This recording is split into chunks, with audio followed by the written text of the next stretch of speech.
नावेद भाई आपसे बात शुरू करेंगे। हमको लग रहा था अयोध्या ही रहेगा, फिर पता लगा कि अयोध्या से आगे कन्नौज भी आ गया, और एक से आरोप, एक सी परिस्थितियां, और इन दोनों अपराधों में अयोध्या और कन्नौज में जो बच्चियां हैं वो 12 से 13 साल की उम्र की है, अयोध्या वाली भी और ये कन्नौज वाली भी।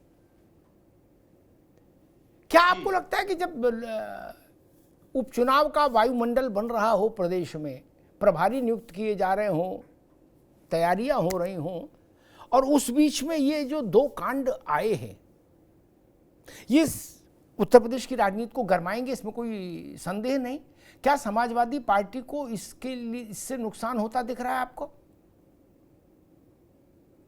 देखिए, किसी भी पार्टी के किसी कार्यकर्ता या पदाधिकारी के ऊपर इस तरह का आरोप लगता है तो ये एक बहुत बड़ा जघन्य अपराध है और बहुत घिनौना अपराध है। समाज इससे नफरत करता है। कोई भी सभ्य समाज में ये इस तरह की कोई घटना सामने आती है, इस तरह का कोई वाकया सामने आता है, तो जो इस तरह का आरोपी होता है उससे एक अजब सी नफरत होती है और उससे जुड़े हुए तंत्र से भी समाज को नफरत होने लगती है, क्योंकि ये अपराध सबसे बड़ा अपराध है। छोटी बच्चियों, नाबालिग बच्चियों के साथ इस तरह का व्यवहार, इस तरह का हरेसमेंट जो है, मैं समझता हूं समाज में, दुनिया में इससे बड़ा अपराध कोई नहीं होता होगा।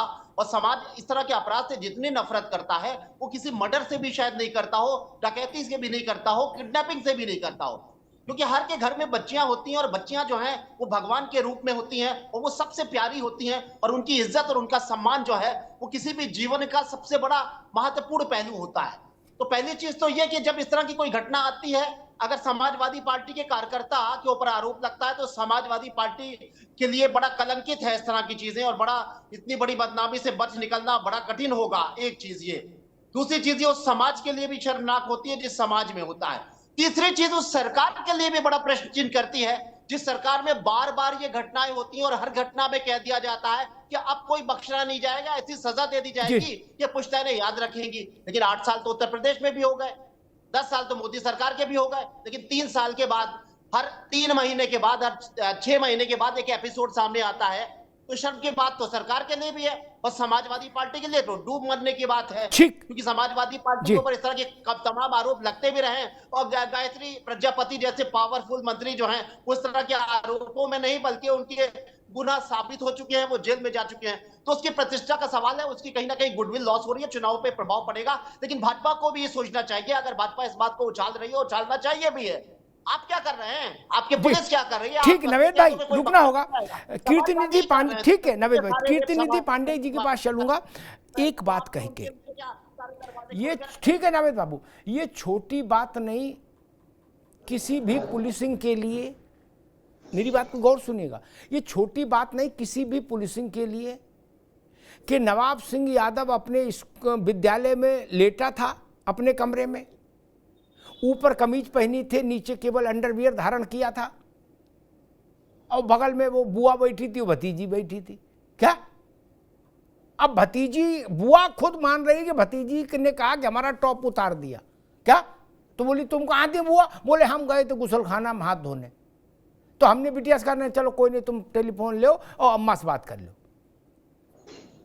उस समय पुलिस पहुंची और बंद कर दिया ले जाके। नावेद भाई और कैसी पुलिसिंग होगी फिर? तो यही पुलिसिंग है ना। पूरा अपराध नहीं हो पाया और उठा के नवाब बंद कर दिया गया, और वहां जब रिपोर्ट लिखाने के लिए मंशा किया वो परिवार राजी हुआ अयोध्या का, तो मोहित जेल में है, उसका शागिर्द जेल में है, डीएनए हो रहा है। तो मुझे लगता है कि और राजनीति में जो लोग हों उनको थोड़ा और भी मर्यादित होना चाहिए। कीर्तिनिधि पांडे जी, उपचुनाव का वायुमंडल का समय नजदीक, और ये जो दो हैं उसमें मोहित का तो उतना, चलो नगर अध्यक्ष की उतनी हैसियत नहीं होती, लेकिन एटा, इटावा, फर्रुखाबाद के लोग जानते हैं नवाब सिंह यादव को। हाँ, कि जब आपका शासन था तो नवाब की वहाँ हैसियत क्या थी सब जानते हैं। और कुछ लोग तो ये कह रहे, मैंने वेरीफाई नहीं किया, कुछ लोग कह रहे कि राहुल जी और अखिलेश जी की अभी जब ज्वाइंट रैली थी इलेक्शन में लोकसभा के, तो ये मंच पर था और आपका जिला अध्यक्ष कह रहा कि 6 साल पहले भगा दिया था। इन सब चीजों से आपको लगता है कि सपा का जो एक टेम्पो मेंटेन था, जो बना हुआ था, वो प्रभावित होता है कीर्ति भाई? देखिए अमिताभ जी, इस तरीके की घटनाएं कहीं से भी वाजिब कोई करार नहीं दे सकता। इस तरीके की घटनाओं की जितनी निंदा की जाए उतनी कम है। और जो भी दोषी हो, उत्तर प्रदेश में योगी आदित्यनाथ जी की सरकार है, भारतीय जनता पार्टी की सरकार है, जो भी दोषी हो उसके खिलाफ कड़ी कार्रवाई शुरू। कन्नौज के जिलाध्यक्ष ने बहुत स्पष्ट रूप से कहा कि पिछले 5 वर्षों से लगातार ये पार्टी विरोधी गतिविधियों में रहे। और आपने सब सुना, लेकिन ये नहीं सुना कि पूर्व सांसद के भी क्लासमेट रहे हैं, उनके साथ भी तमाम इनके फोटो आज वायरल हैं, उनके साथ भी चुनाव में रहे हैं, उनके लिए काम किए।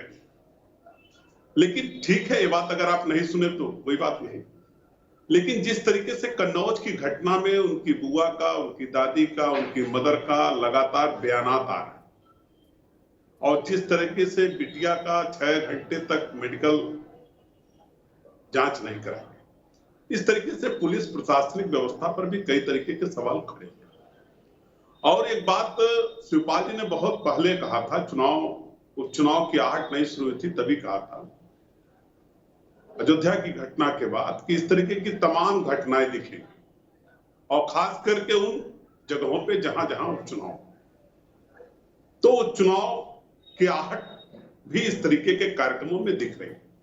अब रह गई भारतीय जनता पार्टी के प्रदेश अध्यक्ष भूपेंद्र चौधरी जी की बात और उप मुख्यमंत्री ब्रजेश पाठक जी की बात, तो कह रहे कि इनके डीएनए में। मैं अगर पूछूं कि पूर्व गृह राज्य मंत्री का जो वीडियो वायरल हुआ था, वो किसका डीएनए था? जो बीएचयू की बेटी के साथ हुआ था, जिसमें Bharatiya Janata party IT cell के तीनों पदाधिकारी 2 महीने तक मध्य प्रदेश में भारतीय जनता पार्टी का प्रचार करते रहे, वो किसका डीएनए था? जो 2 महीने एमपी में प्रचार करने के बाद जेल गए, तमाम आंदोलन के बाद जेल गए। तो सवाल ये नहीं है कि भारतीय जनता पार्टी का है कि समाजवादी पार्टी का, सवाल है कि इस तरीके की घटना घृणित है, और इस तरीके की कार्रवाई में जो लोग भी शामिल, उनके खिलाफ कड़ी कार्रवाई होनी चाहिए। ठीक बात कीर्ति भाई। मैं रोहित अग्रवाल के पास आऊँ, फिर ऋचा के पास सबसे बाद में जाऊँगा, चूंकि वो सरकारी पार्टी है, उनकी सरकार में। एक बात ज़रूर कहूँगा, कीर्ति जी ने कहा कि शायद उन्होंने नाम नहीं लिया, लेकिन मैं कह रहा हूँ पूर्व सांसद, हारे हुए सांसद, क्या बताया, सुब्रत पाठक की चर्चा करें। सुब्रत पाठक के साथ फोटो हो, हम करें किसी के साथ फोटो हो, सबके साथ फोटो हो, मेरा विषय वो नहीं। पुलिस ने जब इसको उठाया तो ये नंगा लेटा था वहां कि नहीं लेटा था? लेटा था ना।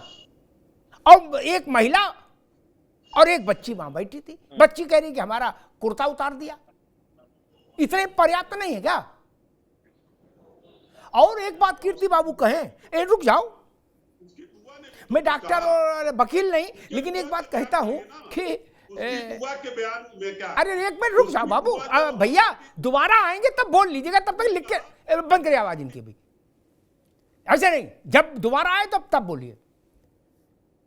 उसके कहा जा रहा भाई मेडिकल क्यों नहीं कराया? हाँ मेडिकल होना चाहिए, लेकिन जितनी बेसिक समझ मुझे है, मैं ना तो मेडिकल का विद्यार्थी हूं ना वकालत, बच्चे के साथ छेड़छाड़ हुई है, अभद्रता हुई है, उसके शील भंग करने की कोशिश हुई है, जो मुझे समझ आया। ठीक, शील भंग करने की कोशिश का मेडिकल नहीं बनता। क्या मेडिकल बनेगा?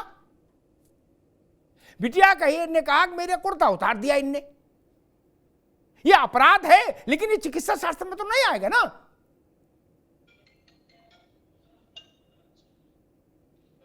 मैं तो जनधारणा की बात कह रहा हूं, किसके साथ फोटो है मैंने चर्चा ही नहीं की। क्या अखिलेश जी के साथ फोटो है कि किसके साथ फोटो है नवाब का और सुब्रत पाठक के साथ, मैं चर्चा ही नहीं की। मैं सिर्फ ये कह रहा हूं, दूर से बैठने वाले लोगों को बता रहा हूं कि कन्नौज में, फर्रुखाबाद में जाइए और पूछिए नवाब सिंह यादव कौन है, जो उत्तर मिले वही सच मान लीजिए।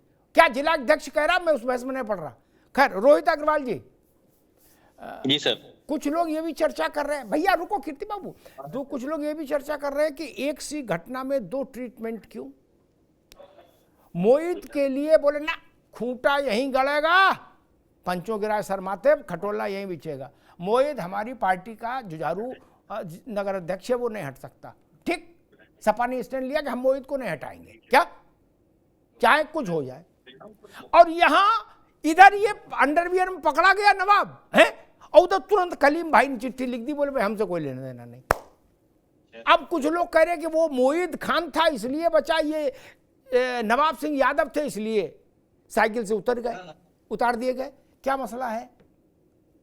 देखिए अमिताभ जी, एक बात तो बिल्कुल साफ है कि समाजवादी पार्टी अगर धर्म के नाम पे, जातियों के नाम पे अपराधियों के साथ अगर देना शुरू कर देगी तो ये तो दुखद है। देखिए आप प्रमुख विपक्ष हैं, आप कहते हो कि मैं 43 सीटें जीत के आया हूं उत्तर प्रदेश में, तो उत्तर प्रदेश की जनता ने इसलिए तो नहीं आपको चुना था ना कि आप उत्तर प्रदेश की महिलाओं को असुरक्षित कर दीजिए देश के अंदर। तो देखिए स्थिति बिल्कुल साफ है। आप कहते हो कि साहब मेरा है ही नहीं यहाँ वाला जो भाई कन्नौज वाला व्यक्ति है, भाई आपका है या आपका नहीं है? क्या वो डिम्पल यादव जी का प्रतिनिधि नहीं रहा है? क्या समाजवादी पार्टी के ऑफिशियल ट्विटर हैंडल से उनकी माता जी के देहांत पे ये नहीं लिखा गया कि वरिष्ठ नेता समाजवादी पार्टी के नवाब सिंह यादव की माता जी के निधन पे दुख है? तो ऐसी स्थिति में कम से कम महिलाओं को तो बख्श दो। कम से कम महिलाओं के खिलाफ अगर किसी ने अपराध किया है तो उस पे तो राजनीति मत करो, उस पे तो ये मत ढूंढो कि ये मेरा है, ये तुम्हारा है, ये भाजपा का है। ये तो गलत बात है ना। कम से कम उस पे तो आवाज उठाओ ना, बोलो ना कि बेटी के साथ रेप करने वाले व्यक्ति के खिलाफ हम हैं, मजबूती से हैं। आप चाहे विपक्ष में हो, आप चाहे सत्ता में हो, और वो चाहे सत्ता का नेता हो या विपक्ष का नेता हो, कोई किसी का पार्टी का कोई खरीदा हुआ थोड़ी ना है। अगर उसने अपराध किया है तो अपराधी को अपराधी कहो ना, उसकी जाति और धर्म क्यों ढूंढ लेते हो अपराधी को? अपराधी की जाति और धर्म से ऊपर उठ के आपको कहीं ना कहीं अगर किसी ने अपराध किया है तो आपको जिसका शोषण हुआ है, जिस बेटी का शोषण हुआ है, उसके साथ आपको देना चाहिए। इसमें कोई दो राय नहीं है कि उस बेटी, जो वो बेटी कह रही है, पहले आप उसको मानिए, उसके ऊपर कार्रवाई की मांग करिए, कार्रवाई करिए, उसके बाद की आप आगे बात करिए।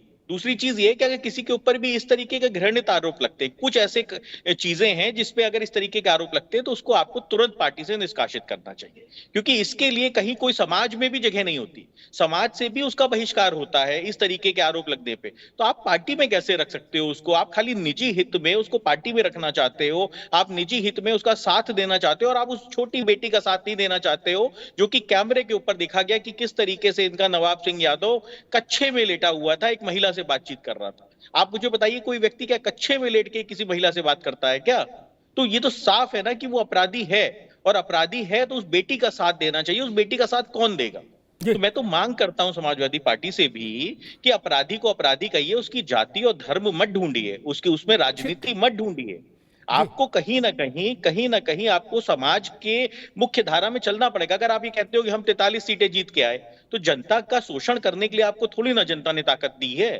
जनता ने तो आपको ताकत इसलिए दी है ना कि आप जनता की बात उठाइए। पर आज देखिए अयोध्या के अंदर महिला सुरक्षित हो गई समाजवादी पार्टी के नेताओं से, कन्नौज के अंदर महिला सुरक्षित हो गई। तो इस तरीके से तो कैसे काम चलेगा?